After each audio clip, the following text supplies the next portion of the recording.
પોરબંદરમાં chamber of કોમર્સનો વિવાદ વધુ વકરતો જાય છે અને જૂના હોદ્દેદારોએ ચૂંટણી મોકૂફ હોવાનું જાહેર કર્યું છે.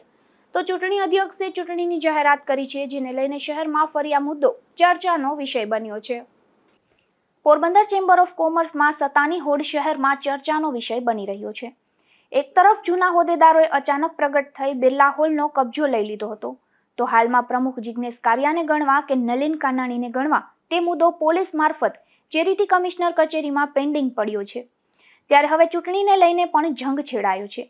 નલિન કાનાણીએ ચેમ્બરના લેટર પેડ પર એવી જાહેરાત કરી હતી કે ચૂંટણીનો કાર્યક્રમ અનધિકૃત અધ્યક્ષ હેમેન્દ્રભાઈ કોટેચા અને ગોપાલભાઈ મજીઠિયાના નામથી જાહેર થયો છે, પરંતુ બેઠકમાં સર્વાનુમતે ઠરાવ કરી ચૂંટણી સ્થગિત કરવામાં આવી છે. જ્યારે કે ચૂંટણી અધ્યક્ષ હેમેન્દ્રભાઈ કોટેચા અને ગોપાલભાઈ મજીઠિયાએ તારીખ 28 ફેબ્રુઆરીના રોજ ચૂંટણીની તારીખ જાહેર કરી છે. ત્યારે ફરી એક વખત વિવાદ સર્જાયો છે. નિપુલ પોપટ સાથે અશોક થાનકી, ગુજરાત ન્યૂઝ, પોરબંદર.